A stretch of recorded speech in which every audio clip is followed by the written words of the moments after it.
Il était une fois dans une galaxie appelée Zentrix, une toile noire infinie sur laquelle les étoiles brillaient comme des diamants.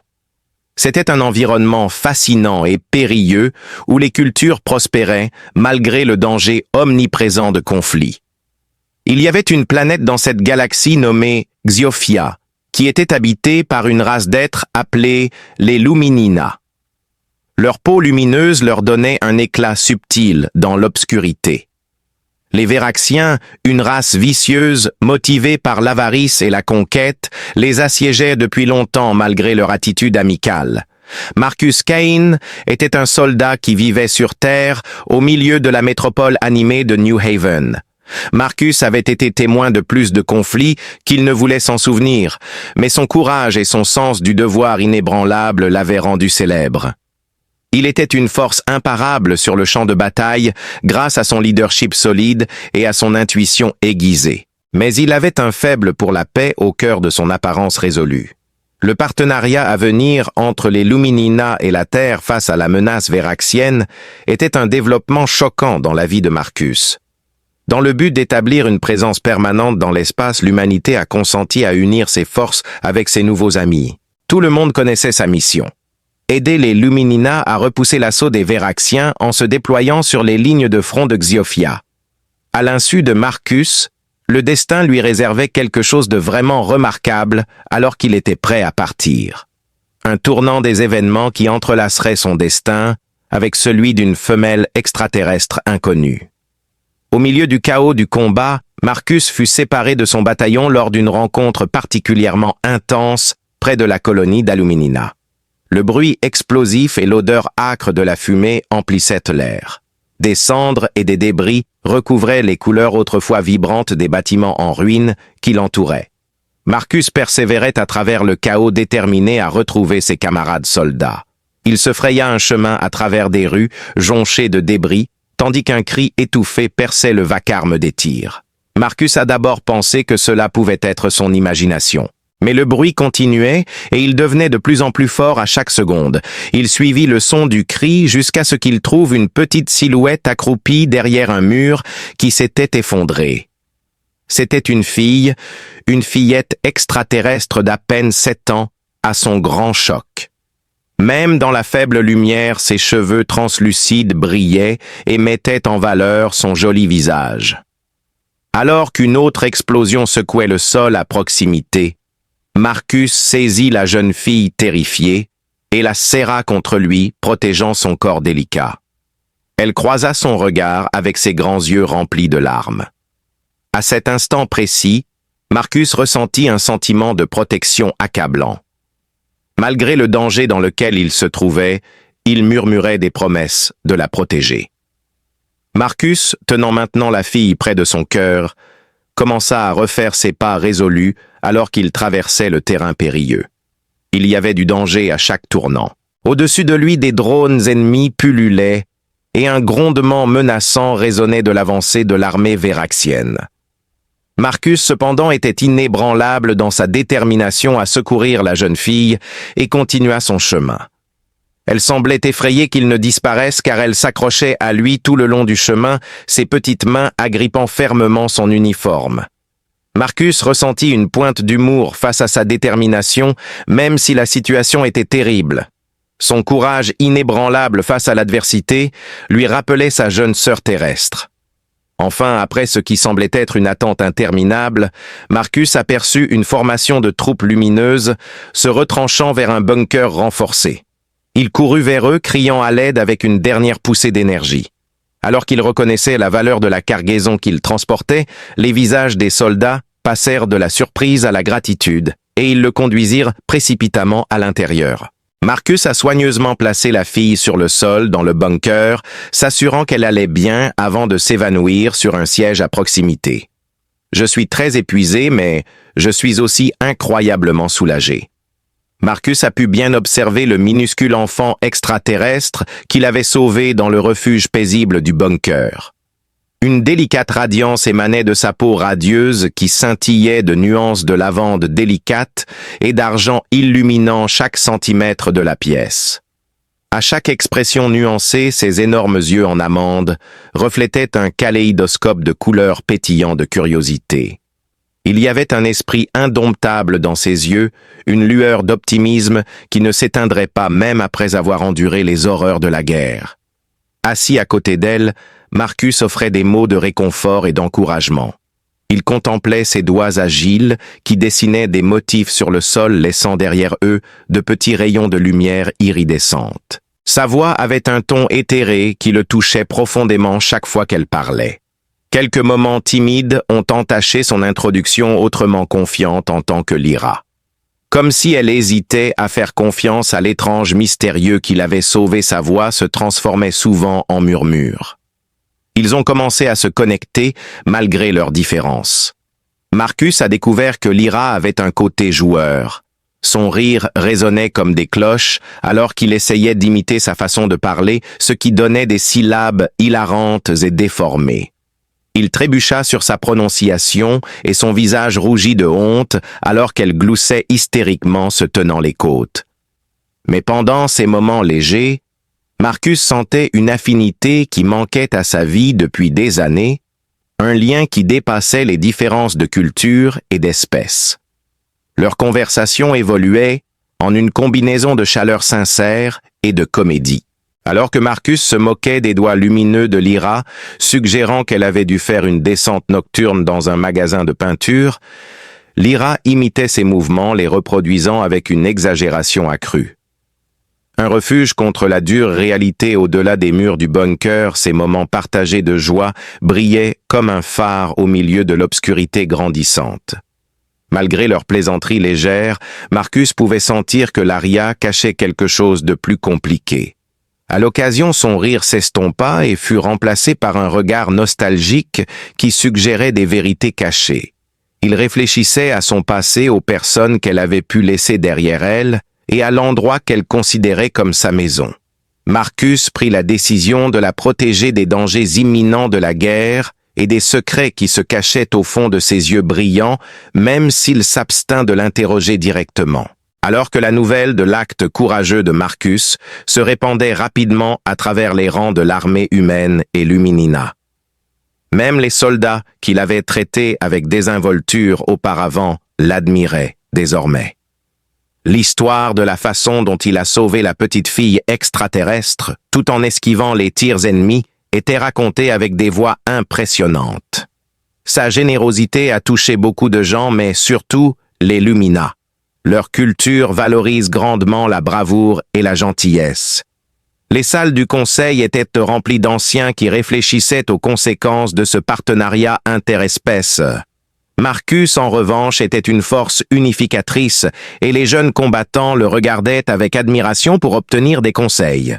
Sur Terre, des politiciens de haut rang ont entendu parler du courage de Marcus, ce qui a conduit à des discussions sur la place de l'humanité dans les affaires galactiques. Les opinions étaient se partager quant à savoir si ces actes montraient la possibilité d'une coopération au-delà des frontières de la Terre ou s'ils devaient être avertis de ne pas se laisser entraîner dans des conflits qui pourraient mener à une guerre cosmique. Peu importe votre position sur la question, l'histoire de Marcus a ému des gens partout dans le monde et les histoires de courage et d'unité qui ont suivi ont fait le tour des actualités et des réseaux sociaux. Alors que les réfugiés de Luminina cherchaient refuge dans le bunker, Lyra est devenue un symbole d'espoir pour eux.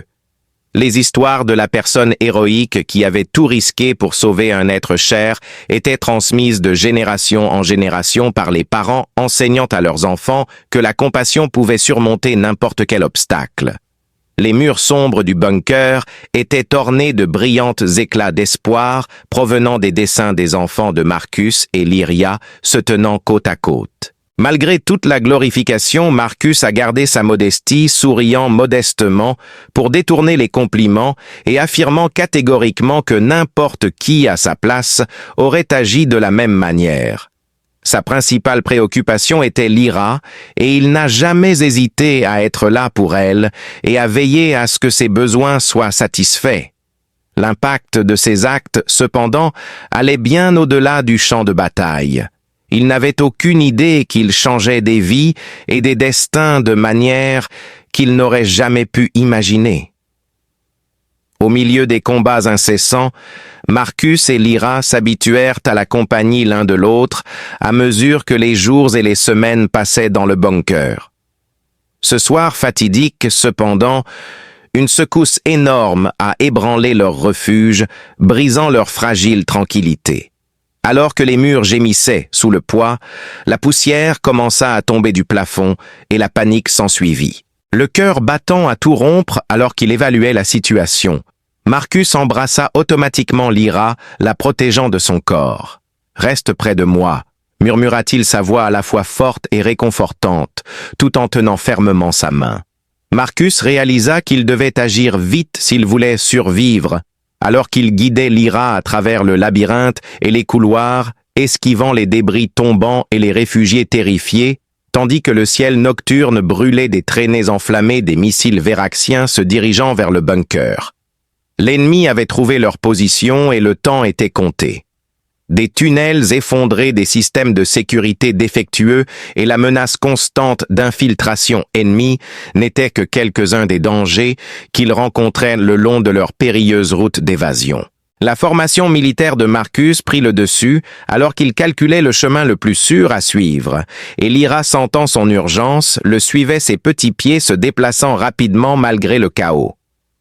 Ils se retrouvèrent face à une bande de scouts véraxiens qui avaient de percer les défenses.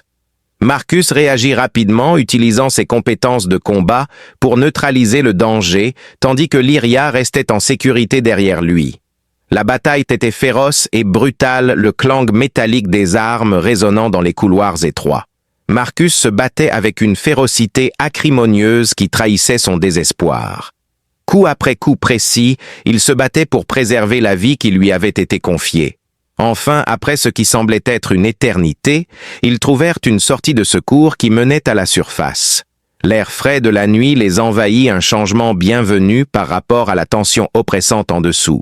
Cependant, leur soulagement fut de courte durée, car ils réalisèrent bientôt qu'ils se trouvaient toujours en territoire hostile, entourés par les ruines d'un paysage dévasté. Avec la main de Lyra fermement dans la sienne, ils continuèrent à avancer, naviguant à travers les décombres de Xiofia, déchirés par la guerre.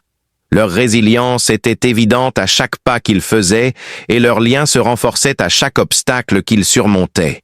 Marcus jura de mettre l'Aria en sécurité, sa détermination inébranlable malgré les obstacles insurmontables. Alors qu'il traversait le paysage désolé, Lyra pensait à sa mère, la reine Silvara des Luminina, une figure majestueuse avec une aura aussi brillante que les fils jumeaux de Xiofia. Silvara gouvernait son peuple avec perspicacité et gentillesse, et Marcus n'avait aucune idée que Lyra cachait un secret qui pourrait changer toute la guerre. Avec des larmes dans les yeux, Lyra se souvenait du jour où sa mère l'avait envoyée loin, la confiant à des gardes loyaux. Silvara avait chuchoté « Tu es notre espoir » en pressant un pendentif cristallin dans la paume de Lyra. Son règne avait été caractérisé par la prospérité et la paix jusqu'à ce que la soif insatiable de pouvoir des Voraxiens brise la tranquillité de leur monde. Garde ceci avec toi et n'oublie jamais ton identité. Le pendentif brillant d'une douce lumière surnaturelle était plus qu'un simple souvenir. Il contenait le secret de l'ancienne technologie Luminina qui aurait pu faire basculer la guerre en votre faveur. Mais Lyria avait dissimulé cette connaissance terrifiée par le poids qu'elle portait. Maintenant, serrant la main de Marcus, Lyra luttait avec le secret qu'elle avait gardé caché. Les récits de sa mère sur les héros d'autres mondes inspiraient son admiration pour sa bravoure et sa générosité. Mais pouvait-elle lui confier la vérité ? Le poids du pendentif autour de son cou lui rappelait constamment le poids de la responsabilité qu'elle portait.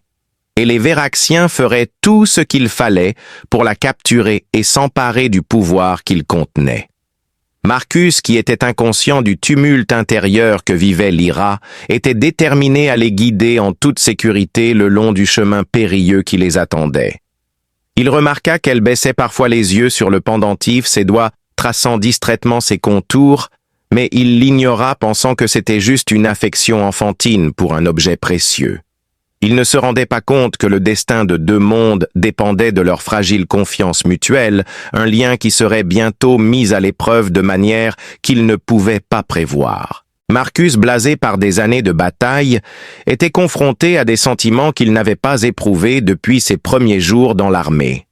Voir la silhouette lumineuse de Lyria, éclairée par le pâle clair de lune, lui rappelait des souvenirs de son propre enfance, lorsqu'il passait du temps à chasser des lucioles dans les champs de la campagne de New Haven. Ce fardeau émotionnel commençait à se manifester de manière inattendue, alors que Marcus et Lyria poursuivaient leur dangereux voyage à travers les paysages dévastés de Xylophia. Au milieu des horreurs de la guerre, il repensait aux jours insouciants de l'innocence quand le monde était tellement plus simple et effrayant. Alors qu'ils étaient allongés sous le tronc noueux d'un vieil arbre, une nuit Marcus regarda Larry s'endormir, sa respiration rythmée comme un rêve. Une vague de honte l'envahit alors qu'il se demandait s'il avait fait assez pour la protéger des tragédies qu'ils avaient endurées. Le fardeau du devoir était lourd, et il était aggravé par le fait qu'il s'était attaché à elle en tant qu'ami autant que protecteur. Des larmes coulaient sur ses joues, rendant difficile de voir son sommeil paisible, et il se permit d'être vulnérable pour la première fois, promettant silencieusement de la ramener chez elle en toute sécurité. Aussi épuisant que soit le voyage pour Lyra, elle rêvait chaque nuit de sa mère, la reine Silvara, se tenant fièrement parmi les ruines de leur palais autrefois magnifique, sa voix résonnant de force et de tristesse, lui disant d'être courageuse et de se souvenir de son héritage, tandis qu'elle luttait pour garder son sang-froid pendant la journée. Alors que son jeune esprit luttait pour assimiler l'énormité de son secret, elle se retrouvait fréquemment fixée sur le pendentif, sa douce lumière servant à la fois de symbole d'espoir et de rappel sobre du poids de sa responsabilité. Parfois son stress se manifestait par des accès de colère, et elle s'excusait rapidement les yeux remplis de larmes non versées. Malgré toutes les difficultés qu'ils ont dû surmonter ensemble, leur amour est devenu plus fort. Marcus percevait les signes subtils de Lyria, et quand elle avait besoin d'espace ou de réconfort, il lui racontait des histoires sur la terre, lui faisant imaginer de magnifiques océans et montagnes dans le but de lui faire oublier la terrible réalité de leur situation. En échange, Lyra lui enseignait des bribes de la langue luminina, et son rire revenait lorsqu'il trébuchait sur sa prononciation. Ses efforts sincères pour apporter un peu d'ordre à leur vie autrement désordonnée. Leur lien s'est approfondi à travers des expériences partagées de joie et de tristesse, devenant une ode à la force de l'esprit humain et extraterrestre, alors qu'ils surmontaient les défis émotionnels et physiques de la guerre. Alors que Marcus et Lyra continuaient leur voyage vers le centre de Xylophia, ils rencontrèrent des paysages qui n'avaient aucun sens sur Terre. Des formations cristallines gigantesques s'élevaient vers le ciel, projetant des arcs-en-ciel de lumière qui dansaient à l'horizon, et des rivières de lumière liquide serpentaient à travers les vallées. Ainsi, ils ont formé un lien qui allait au-delà des espèces et des circonstances. Les lunes de la planète pulsaient des couleurs bioluminescentes à travers leur surface, tandis que des plantes étranges se balançaient dans des brises inexistantes, leurs pétales produisant de doux bourdonnements mélodiques qui se mêlaient au bruit nocturne des créatures. La faune indigène était tout aussi impressionnante avec des bêtes ailées géantes aux écailles irisées, planant au-dessus de nos têtes, et un chant qui ressemblait à une symphonie. Le sol était jonché de créatures plus petites, leurs corps ornés de motifs lumineux qui changeaient et se modifiaient selon leurs humeurs. Marcus s'émerveillait de l'interdépendance des espèces, comment certaines plantes semblaient fleurir lorsque certains animaux étaient à proximité. La civilisation avancée des Luminina était évidente dans la manière dont la technologie se mêlait à la nature. Au milieu de la nature sauvage, des ruines de structures anciennes se dressaient, leur architecture étant un mélange parfait de courbes organiques et de précision géométrique. Des sentiers lumineux, gravés dans le sol, guidaient les voyageurs à travers le feuillage dense, leur luminescence activée par le seul son des pas. La mémoire collective du peuple Luminina était préservée grâce à des projections holographiques d'événements historiques qui se déroulaient silencieusement sur des écrans transparents incrustés dans les arbres. Marcus, malgré toute la beauté de son environnement, restait vigilant, sachant que les Véraxiens pouvaient frapper à tout moment. Il remarqua comment l'environnement semblait réagir à leur présence, les motifs lumineux s'obscurcissant légèrement, comme s'ils sentaient la menace qu'ils représentaient. Ils s'aventurèrent à travers ce royaume fantastique, chaque pas révélant de nouvelles merveilles, tout en soulignant la précarité du monde qu'ils s'efforçaient de préserver grâce à la connaissance experte de Lyra de ses complexités. Elle signalait des dangers cachés, comme une parcelle de terre qui scintillait de manière trompeuse, dissimulant des pièges semblables à des sables mouvants, ou des plantes dont les arômes agréables masquaient des spores toxiques. La révélation inattendue eut lieu lors d'une courte pause, dans une clairière isolée, où des fleurs bioluminescentes éclairaient doucement leur corps fatigué. Lyra a finalement avoué sa véritable identité à Marcus, sa voix tremblant d'un mélange de peur et de détermination. Elle se présenta comme la princesse Lyra, héritière du trône de Luminina, et expliqua la signification du pendentif qu'elle portait, un dispositif capable d'activer des mécanismes de défense perdus depuis longtemps, dispersés à travers Xiofia. Alors que Marcus écoutait attentivement son premier choc, se transformant en un profond sentiment de devoir, il réalisa que la protection de Lyra ne concernait pas seulement la sécurité d'un enfant. Il s'agissait du destin de toute une civilisation. Le poids de cette révélation était lourd, mais cela rendait aussi son objectif clair. Chevauchant avec Lyria vers la capitale de Luminina où sa mère l'attendait, Marcus redoubla ses efforts et élabora une stratégie. Les deux ont affronté de nombreux obstacles lors de leur voyage, allant de la navigation sur des terrains dangereux à l'évitement des patrouilles voraxiennes, chacun mettant à l'épreuve leur courage et renforçant leurs liens.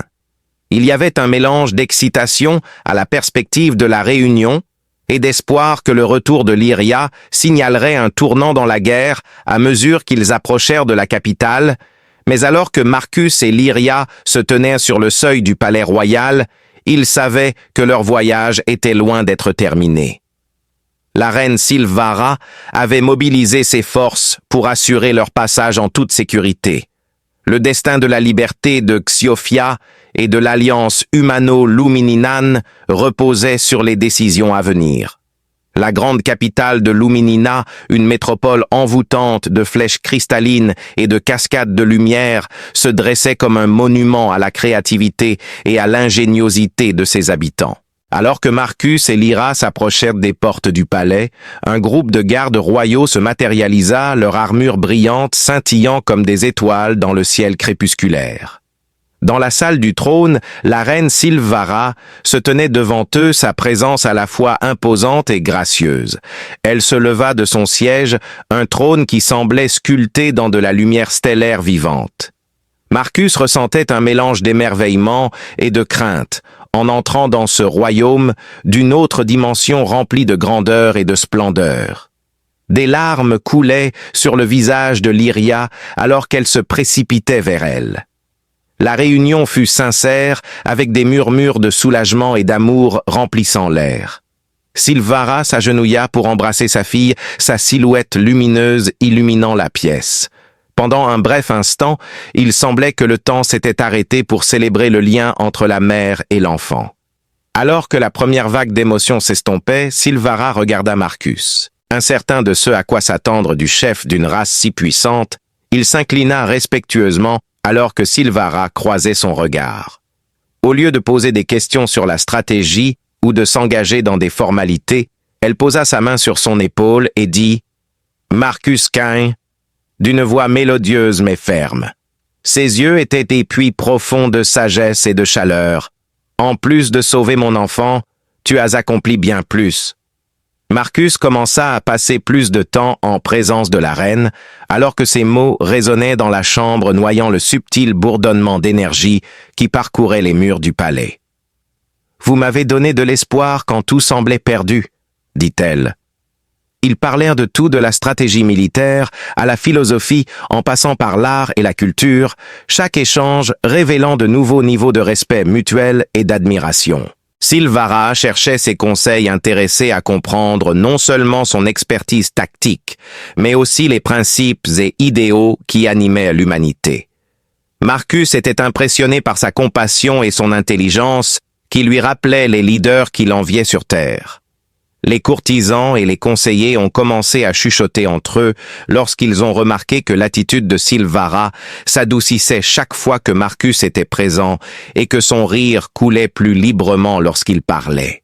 Silvara s'émerveillait de son humilité et de son courage, des qualités qu'elle savait rares parmi les guerriers de n'importe quelle espèce.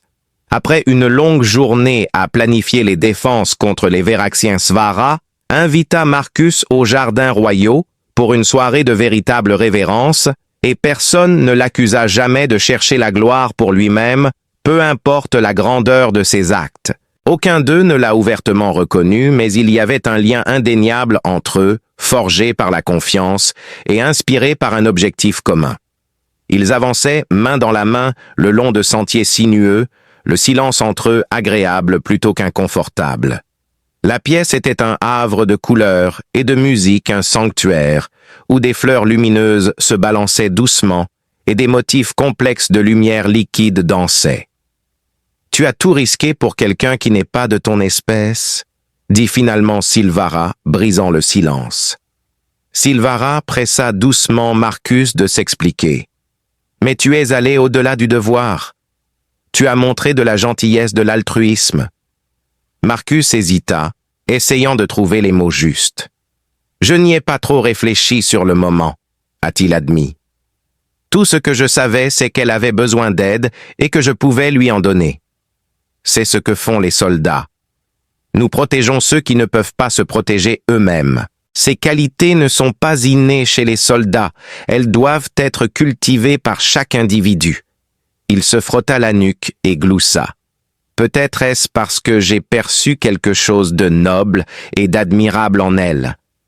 Il la regarda furtivement pendant une seconde avant de détourner le regard. Sarah se retourna et le regarda directement. Son expression était indéchiffrable, mais ses yeux brillaient de larmes non versées. « Marcus, sais-tu ce que signifie inspirer la loyauté? Faire croire les autres en une cause plus grande qu'eux-mêmes. Tu l'as fait non seulement pour moi, mais pour mon peuple, pour l'Ira. » Après cela, elle se rapprocha de lui. Alors que sa voix baissait en dessous d'un murmure, la confession flottait dans l'air délicate mais indéniable. Le cœur de Marcus s'emballa pris de court par l'intensité de ses mots. Il hésita à répondre, mais ses doigts touchèrent timidement les siens.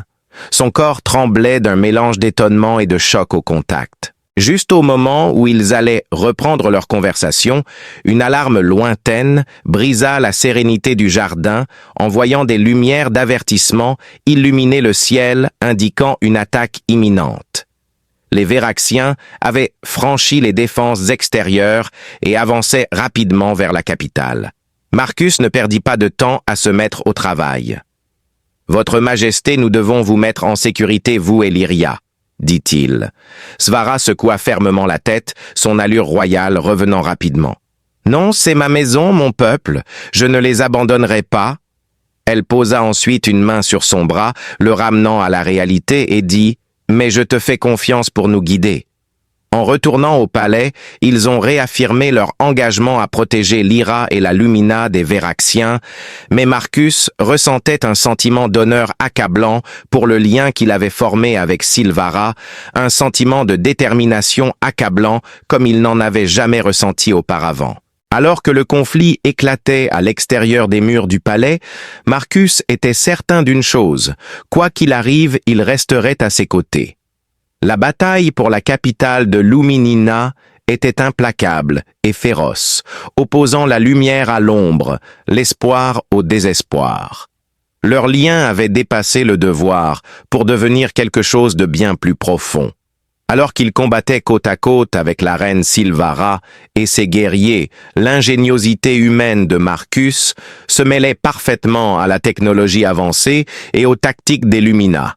Les deux groupes ont rallié leurs forces avec une détermination inébranlable, et le cours du conflit a changé.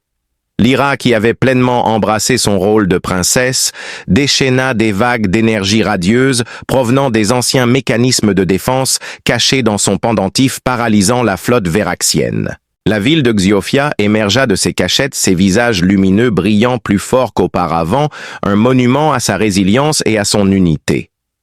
Les cieux éclatèrent en gerbes de couleurs, alors que les navires ennemis étaient déchirés, leurs formes sombres se dissolvant dans le néant. Les derniers échos de la guerre s'estompèrent, alors que la poussière retombait et la ville se dressait victorieuse, mais marquée. La menace véraxienne avait été neutralisée et les célébrations avaient commencé. Debout côte à côte, leur lien était plus fort que jamais. Dans les jours qui suivirent, la reine Silvara s'adressa à son peuple, sa voix remplie de gratitude et de fierté, louant le courage de ses propres guerriers et celui de l'émissaire de l'humanité, Marcus Cain. Marcus s'agenouilla pour se mettre à son niveau, et Lia, qui se tenait à côté de sa mère, rayonnait de fierté. Elle déclara « Il nous a montré que le courage ne connaît pas de frontières. » Son regard s'attarda sur lui pendant qu'elle parlait. « Et par ses actions, il a forgé une alliance entre nos mondes qui durera des générations. » Alors que le calme s'installait enfin sur Silofia, des rumeurs d'une romance naissante entre la reine et le soldat humain circulaient comme une traînée de poudre. « Merci de m'avoir ramené chez moi », murmura-t-elle, sa douce voix débordant d'émotion. Marcus rayonnait ébouriffant avec espièglerie ses boucles lustrées. Toujours petite. Un soir, sous les lunes jumelles de Xilophia Silvara, conduisit Marcus à une terrasse privée surplombant la capitale, tandis que les cordeurs et les poètes échangeaient des regards entendus et des vers sur l'amour qui transcende les étoiles et les espèces. Mais Marcus et Silvara connaissaient leurs sentiments, et il n'y avait pas besoin de démonstrations publiques ou de grandes déclarations. Marcus, sa voix tremblant légèrement, elle commença « Tu m'as donné tellement d'espoir, de force et quelque chose que je pensais avoir perdu à jamais, la joie. Voudrais-tu envisager de rester, pas seulement comme un allié, mais comme mon partenaire ?» La ville en contrebas scintillait alors que ses lumières se reflétaient sur les flèches cristallines comme des diamants éparpillés sur du velours. Son expression était douce, mais résolue. Alors que Marcus plongeait son regard dans les yeux de la reine, il se rendit compte qu'il ne pouvait pas imaginer une vie sans elle. « Silvara » murmura-t-il, serrant ses mains dans les siennes. « Il n'y a aucun autre endroit où je préférerais être. » L'idée de régner sous les étoiles avec une reine dont la présence brillait comme un phare dans la nuit ne lui était jamais venue à l'esprit auparavant. Ils sont devenus un symbole de l'union entre la Terre et Xilophia à travers leur fusion. La cérémonie de mariage qui s'est déroulée dans la grande salle du palais royal était une fusion envoûtante des traditions humaines et des coutumes illuminantes. La salle était décorée de fleurs endémiques aux deux planètes. Elles formaient un bouquet enchanteur avec leurs parfums mêlés. L'union de deux personnes, le mariage et l'espoir d'un avenir meilleur pour Lumina et les humains était une cause de célébration. Lyria jouait le rôle de la demoiselle d'honneur libérant des pétales qui émettaient une douce lueur lorsqu'ils touchaient le sol. Les vœux de Marcus et Silvara étaient un magnifique pont entre leurs deux mondes, car leurs voix s'harmonisaient si bien. Le public s'est déchaîné avec des cris de joie, des applaudissements et même des larmes de bonheur lorsqu'ils se sont embrassés pour sceller leur engagement. Marcus s'est adapté à sa nouvelle position de consort de la reine au cours des années suivantes. Le peuple Luminina l'adorait parce qu'il apportait humilité et humour à la cour. Pendant ce temps, l'alliance de Silvara avec Marcus servait de boussole, alors qu'elle continuait à gouverner avec compassion et sagesse. Afin de s'assurer que le partenariat formé pendant la bataille prospérerait après la paix, ils travaillaient sans relâche ensemble pour restaurer Xilophia et forger des liens plus étroits avec la Terre. Les couloirs du palais résonnaient du rire de Lyra alors qu'elle s'épanouissait en une jeune princesse pleine de vie. Elle se moquait souvent de Marcus pour ses efforts à apprendre le Luminina, riant à gorge déployée chaque fois qu'il faisait une erreur avec un mot particulièrement difficile. mais elle l'aimait tellement qu'elle parlait de lui comme de son père, sans honte. En tant que membre fier de la famille céleste, Marcus portait le titre avec honneur. Il y avait de nombreuses difficultés dans leur vie, mais ils les surmontaient toutes en s'appuyant l'un sur l'autre et sur l'amour qu'ils partageaient. Xiofia prospérait sous leur direction brillant comme un exemple d'unité et de collaboration galactique. Alors qu'ils regardèrent le soleil se coucher sur leur terre combinée depuis le balcon du palais, Marcus et Silvara réalisèrent qu'ils avaient découvert quelque chose de vraiment remarquable. Un amour sans fin qui ne connaissait aucune limite et un héritage qui serait rappelé pour toujours.